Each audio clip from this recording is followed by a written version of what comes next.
What's up, YouTube? This is GalacticGod. I'm coming at you today with a deck profile of a Scrapkeeper deck from TCG Andy.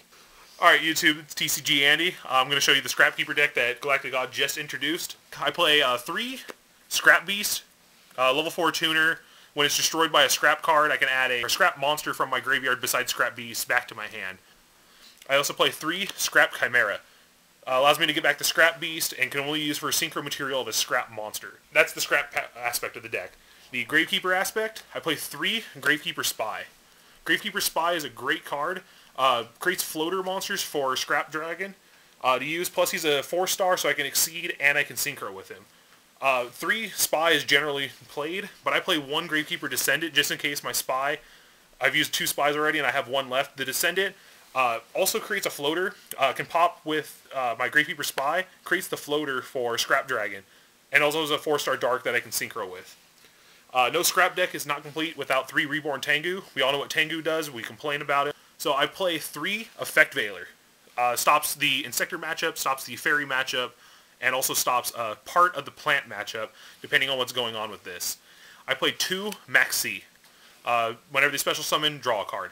Now, to justify the next card, I play 4 darks and 3 lights. So to justify it, I play 1 Blackluster Soldier Envoy at the beginning. It's a finisher card, plus allows me to remove problematic cards like a Stardust Dragon from play so Scrap Dragon can go off. Now the spell aspect of the deck, I play 3 ScrapStorm. It's the Foolish Burial draw engine for scraps. Target a scrap, send a scrap, that's the Foolish Burial aspect. I then draw a card, which is the draw engine, then I destroy the scrap. If I destroy Scrap Beast, I add Chimera back to my hand, and I net 1 off of this. This is also a floater card. If I ever going to lose my Scrap Dragon to, say, D-Prison, Mirror Force, I can just get rid of the Scrap Dragon and draw a card. I special summon a lot, but 3 Duality is almost necessity in this deck to set up for plays later on in the game. I play 2 Scrapyard. Again, even though I only have 3 tuners for the targets, I can always set these and pop them with the Scrap Dragon. I play 1 Monster Reborn, 1 Mind Control, 1 Heavy Storm, and 1 Book of Moon. I don't play Dark Hole because not a lot of players are going to commit to the board with the Insector matchup. The Insector matchup is probably one of the hardest matchups for almost any deck out there because they can draw 1 card and change the entire game.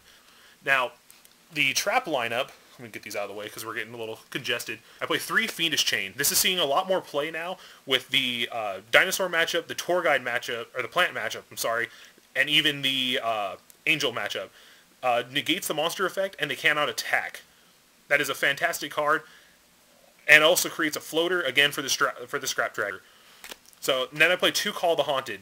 A lot of players don't know that Call the Haunted doesn't leave the board if the monster's removed from play. If it's ever destroyed, that's when the Call the Haunted gets destroyed. So when you exceed or synchro, this stays on the board. Again, and also creates, again, that floater, which is what this deck should be called instead of Scrapkeepers. And then I play 2 Solemn Warning, which the glare is kind of bad, but 2 Solemn Warning, 1 Solemn Judgment, and 1 Trap Dustshoot. I play 3 Scrap Dragons. Again, Scrap Dragon is pretty much the boss monster of the deck. I also play 2 Stardust Dragons. Stardust Dragon is great against the Insector matchup because I can get rid of Insectors. The Hornet, Dragonfly, Centipede, even Gigamantis can be taken care of with this guy. I play 1 Ally of Justice Catastor because I never know when I'm ever going to mind control a Bulb or a 1-star. A lot of you are like, oh, he doesn't play any 1-star tuners, 1-star monsters. Doesn't matter. I can mind control a token and I can make my Catastor and go, balls deep into a plant player.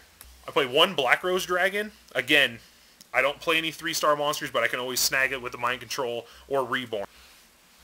1 Brionac, 1 Colossal Fighter. These are just in here as filler. I was playing Thought Ruler for a while over the Colossal Fighter, but against the 6 Samurai matchup that I had not too long ago with the deck, it helped out tremendously because he had, I think, 7 warriors in the graveyard, and he couldn't attack over it with a Xian Spirit of the 6 combo. Now, because I play a lot of dark monsters in the deck, this again justifies the reason why I'm playing it. Dark End Dragon to send problematic monsters to the graveyard. So if they have a Logia out, and I have no response to that Logia, but I do have a Spy face down and I have my Beast in the graveyard, or not in the graveyard, in hand, I can flip the Spy, search for my Descendant. I could pop it, but he could also have something to stop the monster effect, but for sake of the argument, he doesn't have it.